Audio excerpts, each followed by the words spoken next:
Hi, I'm MC Jessie。大家好，讀你聽2.0，今日繼續讀 Miguel de Cervantes 嘅 Don Quixote， 讀到第28節啦。呢一節嘅名叫做 Which treats of the strange and delightful adventure that befell the curate and the barber in the same sierra。故事發展到呢個位呢，主人翁呢就跌咗去個牧師同埋個理髮師嘅身上，佢哋呢就跟住 Central 呢就踏上咗追尋 Don Quixote 嘅路程啦。當然就係要捉佢去醫佢嘅精神病啦。咁但喺路上呢就俾佢哋遇見 Cardenio。咁 Cardenio 呢亦都和盤托出咗佢呢個失心瘋嘅過程啦，就係因為 Dorothea 呢就已經嫁咗俾佢昔日嘅好友 Fernando 啦。咁佢咧亦接受唔住呢個打擊咧，就報復喺自己嘅身上。好啦，咁我哋睇下 Cardenio 同 Dorothea 發展到一個咩情況。跟住我哋交俾 Costa 同大家讀嚟聽。Happy and fortunate were the times when the most daring knight Don Quixote of La Mancha was sent into the world. For by reason of his having formed a resolution so honourable as that of seeking to revive and restore to the world the long lost and almost defunct order of knight-errantry, we now enjoy in this age of ours, so poor in light entertainment, not only the charm of his veracious history, but also of the tales and episodes contained in it, which are, in a measure, no less pleasing, ingenious, and truthful than the history itself, which, resuming its thread, carded, spun, and wound, relates that just as the curate was going to offer consolation to Cardenio, he was interrupted by a voice that fell upon his ear, saying in plaintive tones, "O God, is it possible I have found a place that may serve as a secret grave for the weary load of this body that I support so unwillingly? If the solitude these mountains promise deceives me not, it is so. Ah, woe is me! How much more grateful to my mind will be the society of these rocks and brakes that permit me to complain of my misfortune to heaven, than that of any human being, for there is none on earth to look to for counsel in doubt, comfort in sorrow, or relief in distress." All this was heard distinctly by the curate and those with him, and as it seemed to them to be uttered close by, as indeed it was, they got up to look for the speaker. Before they had gone 20 paces, they discovered behind a rock, seated at the foot of an ash tree, a youth in the dress of a peasant, whose face they were unable at the moment to see, as he was leaning forward, bathing his feet in the brook that flowed past. They approached so silently that he did not perceive them, being fully occupied in bathing his feet, which were so fair that they looked like two pieces of shining crystal brought forth among the other stones of the brook. The whiteness and beauty of these feet struck them with surprise, for they did not seem to have been made to crush clods or to follow the plough and the oxen as their owner's dress suggested. And so, finding they had not been noticed, the curate, who was in front, made a sign to the other two to conceal themselves behind some fragments of rock that lay there, which they did, observing closely what the youth was about. He had on a loose double-skirted dark brown jacket bound tight to his body with a white cloth. He wore besides breeches and gaiters of brown cloth, and on his head a brown montera,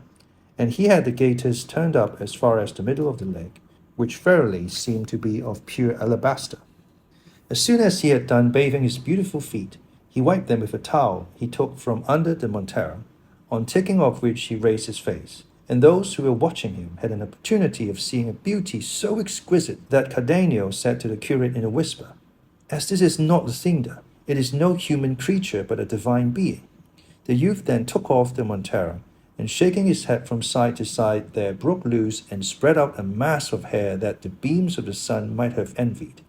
By this they knew that what had seemed a peasant was a lovely woman, nay, the most beautiful the eyes of two of them had ever beheld, or even Cardenio's, if they had not seen and known Dorothea, for he afterwards declared that only the beauty of Dorothea could compare with this. The long auburn tresses not only covered her shoulders, but such was their length and abundance, concealed her all round beneath their masses, so that except the feet nothing of her form was visible. She now used her hands as a comb, and if her feet had seemed like bits of crystal in the water, her hands looked like pieces of driven snow among her locks. All which increased not only the admiration of the three beholders, but their anxiety to learn who she was.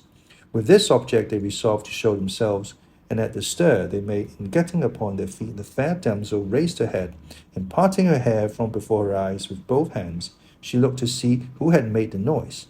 And the instant she perceived them, she started to her feet, without waiting to put on her shoes or gather up her hair, hastily snatched up a bundle as though of clothes that she had beside her, and scared and alarmed, endeavoured to take flight. But before she had gone 6 paces, she fell to the ground, her delicate feet being unable to bear the roughness of the stones. Seeing which, the 3 hastened towards her, and the curate addressing her first said, "Stay, Signora, whoever you may be, for those whom you see here only desire to be of service to you. You have no need to attempt a flight so heedless, for neither can your feet bear it, nor we allow it." Taken by surprise and bewildered, she made no reply to these words. They, however, came towards her, and the curate taking her hand went on to say, "What your dress would hide, Signora, is made known to us by your hair, a clear proof that it can be no trifling curse that has disguised your beauty in a garb so unworthy of it, and sent it into solitudes like these where we have had the good fortune to find you, if not to relieve your distress, at least to offer you comfort. For no distress, so long as life lasts, can be so oppressive or reach such a height as to make the sufferer refuse to listen to comfort offered with good intention. And so, Signora or Signor, or whatever you prefer to be, dismiss the fears that our appearance has caused you, and make us acquainted with your good or evil fortunes. For from all of us together, or from each one of us, you will receive sympathy in your trouble." While the curate was speaking, the disguised damsel stood as if spellbound, looking at them without opening her lips or uttering a word, just like a village rustic, to whom something strange that he has never seen before has been suddenly shown. But on the curate addressing some further words to the same effect to her, sighing deeply, she broke silence and said, "Since the solitude of these mountains has been unable to conceal me, and the escape of my dishevelled tresses will not allow my tongue to deal in falsehoods, it would be idle for me now to make any further pretence of what, if you were to believe me, you would believe more out of courtesy than for any other reason. This being so, I say I thank you, sirs, for the offer you have made me, which places me under the obligation of complying with the request you have made of me, though I fear the account I shall give you of my misfortunes would excite in you as much concern as compassion, for you will be unable to suggest anything to remedy them, or any consolation to alleviate them.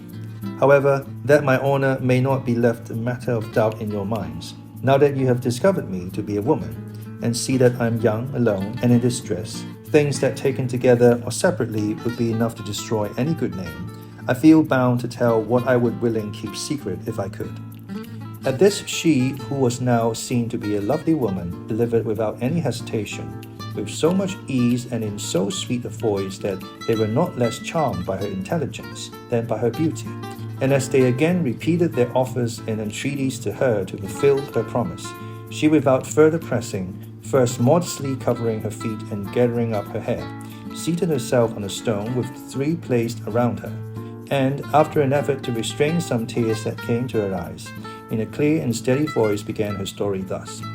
In this Andalusia there is a town from which a duke takes a title which makes him one of those that are called grandees of Spain. This nobleman has 2 sons, the elder heir to his dignity and apparently to his good qualities, the younger heir to I know not what, unless it be the treachery of Valido and a falsehood of Ganelon. My parents are this lord's vassals, lowly in origin, but so wealthy that if birth had conferred as much on them as fortune, they would have had nothing left to desire. Nor should I have had reason to fear trouble like that in which I find myself now. For it may be that my ill fortune came of theirs in not having been nobly born. It is true that they are not so low that they have any reason to be ashamed of their condition, but neither are they so high as to remove from my mind the impression that my mishap comes of their humble birth. They are, in short, peasants, plain, homely people, without any taint of disreputable blood, and, as the saying is, old rusty Christians, but so rich that by their wealth and free-handed way of life they are coming by degrees to be considered gentlefolk by birth, and even by position, though the wealth and nobility they thought most of was having me for their daughter. And as they have no other child to make their heir, and are affectionate parents, I was one of the most indulged daughters that ever parents indulged. I was the mirror in which they beheld themselves, the staff of their old age, and the object in which, with submission to heaven, all their wishes centered, and mine were in accordance with theirs, for I knew their worth. And as I was mistress of their hearts, so was I also of their possessions. Through me they engaged or dismissed their servants. Through my hands passed the accounts and returns of what was sown and reaped, the oil mills, the wine presses, the count of the flocks and herds, the beehives, all in short that a rich farmer like my father has or can have, I had under my care. And I acted as steward and mistress with an assiduity on my part and satisfaction on theirs that I cannot well describe to you. The leisure hours left to me after I had given the requisite orders to the head shepherds, overseers, and other labourers, I passed in such employments as are not only allowable but necessary for young girls, those that the needle, embroidery cushion, and spinning wheel usually afford, and if to refresh my mind I quitted them for a while, I found recreation in reading some devotional book or playing the harp, for experience taught me that music soothes the troubled mind and relieves weariness of spirit. Such was the life I led in my parents' house, and if I have depicted it thus minutely, it is not out of ostentation, or to let you know that I am rich, but that you may see how, without any fault of mine, I have fallen from the happy condition I have described to the misery I am in at present. The truth is, that while I was leading this busy life, in a retirement that might compare with that of a monastery, and unseen as I thought by any except the servants of the house, in spite of all this, the eyes of love, or idleness, more properly speaking, that the links cannot rival, discovered me, with the help of the assiduity of Don Fernando, for that is the name of the younger son of the Duke I told of. The moment the speaker mentioned the name of Don Fernando, Cardenio changed colour and broke into a sweat, with such signs of emotion that the curate and the barber, who observed it, feared that one of the mad fits which they heard attacked him sometimes was coming upon him. But Cardenio showed no further agitation and remained quiet, regarding the peasant girl with fixed attention, for he began to suspect who she was. She, however, without noticing the excitement of Cardenio, continuing her story, went on to say, and they had hardly discovered me, when, as he owned afterwards, he was smitten with a violent love for me, as the manner in which it displayed itself plainly showed. But to shorten the long recital of my woes, I will pass over in silence all the artifices employed by Don Fernando for declaring his passion for me. He bribed all the household, he gave and offered gifts and presents to my parents. Every day was like a holiday or a merrymaking in our street. By night, no one could sleep for the music. The love letters that used to come to my hand, no one knew how, were innumerable, full of tender pleadings and pledges, containing more promises and oaths than there were letters in them, all which not only did not soften me, but hardened my heart against him, as if he had been my mortal enemy, and as if everything he did to make me yield were done with the opposite intention. Not that the high-bred bearing of Don Fernando was disagreeable to me, or that I found his importunities wearisome, for it gave me a certain sort of satisfaction to find myself so sought and prized by a gentleman of such distinction, and I was not displeased at seeing my praises in his letters, but that my own sense of right was opposed to all this, as well as the repeated advice of my parents, who now very plainly perceived Don Fernando's purpose, for he cared very little if all the world knew it. They told me they trusted and confided their honour and good name to my virtue and rectitude alone, and bade me consider the disparity between Don Fernando and myself, from which I might conclude that his intentions, whatever he might say to the contrary, had for their aim his own pleasure rather than my advantage. And if I were at all desirous of opposing an obstacle to his unreasonable suit, they were ready, they said, to marry me at once to anyone I preferred, either among the leading people of our own town, or of any of those in the neighbourhood. For with their wealth and my good name, a match might be looked for in any quarter. This offer, and their sound advice strengthened my resolution, and I never gave Don Fernando a word in reply that could hold out to him any hope of success, however remote. All this caution of mine, which he must have taken for coyness, had apparently the effect of increasing his wanton appetite, for that is the name I give to his passion for me. Had it been what he declared it to be, you would not know of it now, because there would have been no occasion to tell you of it. At length he learned that my parents were contemplating marriage for me in order to put an end to his hopes of obtaining possession of me, or at least to secure additional protectors to watch over me. And this intelligence or suspicion made him act as you shall hear.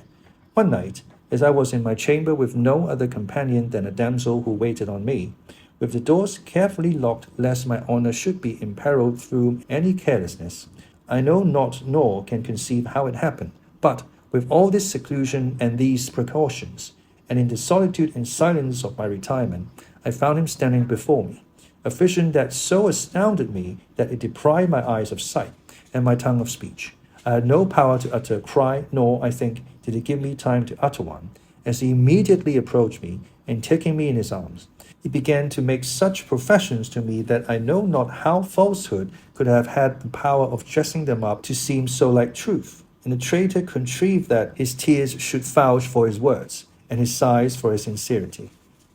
I, a poor young creature alone, ill-versed among my people in cases such as this, began, I know not how, to think all these lying protestations true, though without being moved by his sighs and tears to anything more than pure compassion. And so, as the first feeling of bewilderment passed away, and I began in some degree to recover myself, I said to him with more courage than I thought I could have possessed, if, as I am now in your arms, Senor, I were in the claws of a fierce lion, and my deliverance could be procured by doing or saying anything to the prejudice of my honor,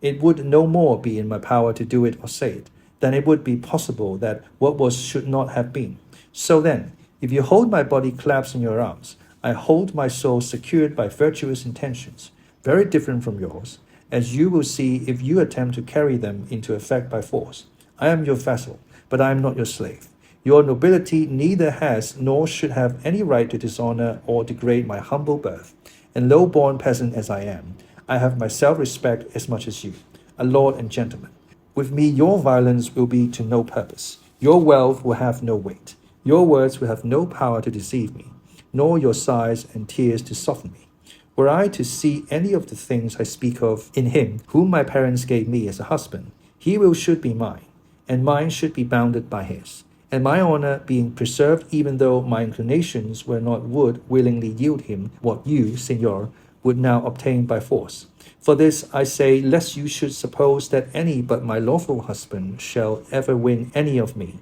If that, said this disloyal gentleman, be the only scruple you feel, fairest Dorothea, see here I give you my hand to be yours, and let heaven, from which nothing is hid, and this image of Our Lady you have here, be witness of this pledge.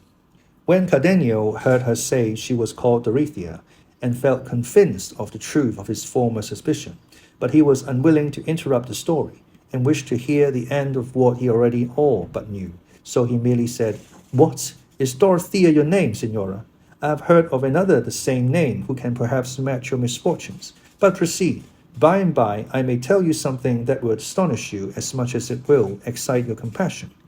Dorothea was struck by Cardenio's words, as well as by his strange and miserable attire, and begged him, if he knew anything concerning her, to tell it to her at once. For if fortune had left her any blessing, it was courage to bear whatever calamity might fall upon her, as she felt sure that none could reach her capable of increasing in any degree what she endured already. I would not let the occasion pass, Senora, replied Cardenio, of telling you what I think, if what I suspect were the truth, but so far there has been no opportunity, nor is it of any importance to you to know it. Be it as it may, replied Dorothea. What happened in my story was that Don Fernando, taking an image that stood in the chamber, placed it as a witness of our betrothal, and with the most binding words and extravagant oaths gave me his promise to become my husband, though before he had made an end of pledging himself I bade him consider well what he was doing, and think of the anger his father would feel at seeing him married to a peasant girl and one of his vassals. I told him not to let any beauty, such as it was, blind him, for that was not enough to furnish an excuse for his transgression, and if in the love he bore me he wished to do me any kindness, it would be to leave my lot to follow its course at the level my condition required, for marriages so unequal never brought happiness, nor did they continue long to afford the enjoyment they began with. All this that I have now repeated I said to him, and much more which I cannot recollect, but it had no effect in inducing him to forego his purpose. He who has no intention of pain does not trouble himself about difficulties when he is striking the bargain. At the same time, I argued the matter briefly in my own mind, saying to myself, I shall not be the first who has risen through marriage from a lowly to a lofty station, nor will Don Fernando be the first whom beauty or, as is more likely, a blind attachment, has led to make himself below his rank. Then, since I am introducing no new usage or practice, I may as well avail myself of the honor that chance offers me, for even though his inclination for me should not outlast the attainment of his wishes, I shall be, after all, his wife before God. And if I strive to repel him by scorn, I can see that fair means failing. He is in the mood to use force, and I shall be left dishonored and without any means of proving my innocence to those who cannot know how innocently I have come to be in this position. For what arguments would persuade my parents that this gentleman entered my chamber without my consent? All these questions and answers passed through my mind in a moment. But the oaths of Don Fernando, the witnesses he appealed to, the tears he shed, and lastly the charms of his person and his high-bred grace, which, accompanied by such signs of genuine love, might well have conquered a heart even more free and coy than mine. These were the things that more than all began to influence me and led me unawares to my ruin. I called my waiting maid to me, that there might be a witness on earth besides those in heaven. And again Don Fernando renewed and repeated his oaths, invoked as witnesses fresh saints in addition to the former ones, called down upon himself 1,000 curses thereafter should he fail to keep his promise, shed more tears, redoubled his sighs, and pressed me closer in his arms, from which he had never allowed me to escape. And so I was left by my maid, and ceased to be one, and he became a traitor and a perjured man. The day which followed the night of my misfortune did not come so quickly, I imagine, as Don Fernando wished, for when desire has attained its object, the greatest pleasure is to fly from the scene of pleasure. I say so because Don Fernando made all haste to leave me, and by the adroitness of my maid, who was indeed the one who had admitted him, gained the street before daybreak. But on taking leave of me, he told me, though not with as much earnestness and fervour as when he came, and I might rest assured of his faith and of the sanctity and sincerity of his oaths. And to confirm his words, he drew a rich ring off his finger and placed it upon mine. He then took his departure, and I was left. I know not whether sorrowful or happy. All I can say is, I was left agitated and troubled in mind, and almost bewildered by what had taken place. And I had not the spirit, or else it did not occur to me, to chide my maid for the treachery she had been guilty of in concealing Don Fernando in my chamber. For as yet I was unable to make up my mind whether what had befallen me was for good or evil. I told Don Fernando at parting that as I was now his, he might see me on other nights in the same way, until it should be his pleasure to let the matter become known. But except the following night, he came no more, nor for more than a month could I catch a glimpse of him in the street or in church, while I wearied myself with watching for one, although I knew he was in the town, and almost every day went out hunting, a pastime he was very fond of. I remember well how sad and dreary those days and hours were to me. I remember well how I began to doubt as they went by, and even to lose confidence in the faith of Don Fernando. And I remember, too, how my maid heard those words in reproof of her audacity that she had not heard before, and how I was forced to put a constraint on my tears and on the expression of my countenance, not to give my parents cause to ask me why I was so melancholy, and drive me to invent falsehoods in reply. But all this was suddenly brought to an end, for the time came when all such considerations were disregarded, and there was no further question of honor, when my patience gave way and the secret of my heart became known abroad. The reason was that a few days later it was reported in the town that Don Fernando had been married in a neighboring city to a maiden of rare beauty, the daughter of parents of distinguished position, though not so rich that her portion would entitle her to look for so brilliant a match. It was said, too, that her name was Lucinda, and that at the betrothal some strange things had happened. Cardenio heard the name of Lucinda, but he only shrugged his shoulders, bit his lips, bent his brows, and before long 2 streams of tears escaped from his eyes. Dorothea, however, did not interrupt her story, but went on in these words. This sad intelligence reached my ears, and instead of being struck with a chill, with such wrath and fury did my heart burn that I scarcely restrained myself from rushing up into the streets, crying aloud and proclaiming openly and perfidy and treachery of which I was the victim. But this transport of rage was for the time checked by a resolution I formed, to be carried out the same night, and that was to assume distress, which I got from a servant of my father's, one of the Sagals, as they are called in farmhouses, to whom I confided the whole of my misfortune, and whom I entreated to accompany me to the city where I heard my enemy was. He, though he remonstrated with me for my boldness and condemned my resolution, when he saw me bent upon my purpose, offered to bear me company. As he said, to the end of the world, I at once packed up in a linen pillowcase a woman's dress, and some jewels and money to provide for emergencies, and in the silence of the night, without letting my treacherous maid know, I sallied forth from the house, accompanied by my servant in abundant anxieties, and on foot set out for the city, but borne as it were on wings by my eagerness to reach it, if not to prevent what I presumed to be already done, at least to call upon Don Fernando to tell me with what conscience he had done it. I reached my destination in 2 days and a half, and on entering the city inquired for the house of Luthinda's parents. The first person I asked gave me more in reply than I sought to know. He showed me the house. He told me all that had occurred at the betrothal of the daughter of the family, an affair of such notoriety in the city that it was the talk of every knot of idlers in the street. He said that on the night of Don Fernando's betrothal with Luthinda, as soon as she had consented to be his bride by saying yes, she was taken with a sudden fainting fit, and that on the bridegroom approaching to unlace the bosom of her dress to give her air, he found a paper in her own handwriting, in which she said and declared that she could not be Don Fernando's bride, because she was already Cardenio's, who, according to the man's account, was a gentleman of distinction of the same city,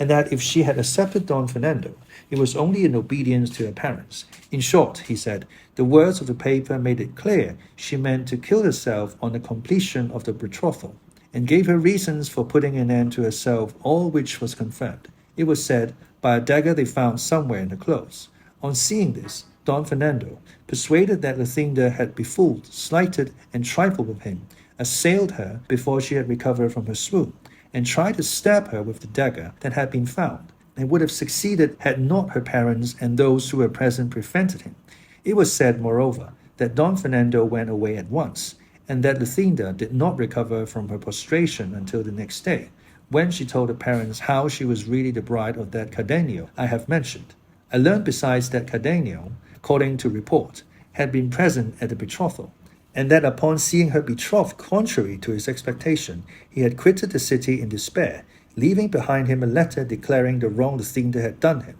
and his intention of going where no one should ever see him again. All this was a matter of notoriety in the city, and everyone spoke of it, especially when it became known that Luthinda was missing from her father's house and from the city, for she was not to be found anywhere, to the distraction of her parents, who knew not what steps to take to recover her.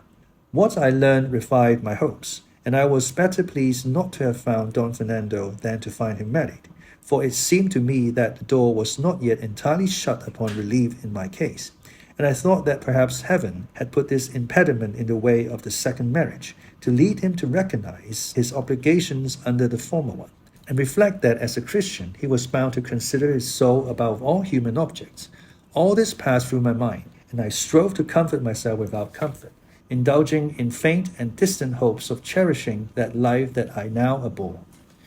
But while I was in the city, uncertain what to do, as I could not find Don Fernando, I heard notice given by the public crier offering a great reward to anyone who should find me, and giving the particulars of my age and of the very dress I wore, and I heard it said that the lad who came with me had taken me away from my father's house, a thing that cut me to the heart, showing how low my good name had fallen, since it was not enough that I should lose it by my flight, but it must add with whom I had fled,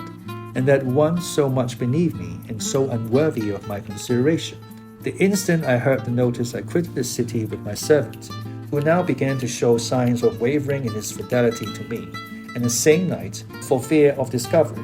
we entered the most thickly wooded part of these mountains. But, as is commonly said, one evil calls up another, and the end of one misfortune is apt to be the beginning of one still greater, and so it proved in my case, for my worthy servant, Until then, so faithful and trusty when he found me in this lonely spot, moved more by his own villainy than by my beauty, sought to take advantage of the opportunity which these solitudes seemed to present him,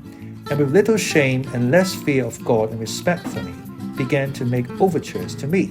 And finding that I replied to the effrontery of his proposals with justly severe language, he laid aside the entreaties which he had employed at first, and began to use violence.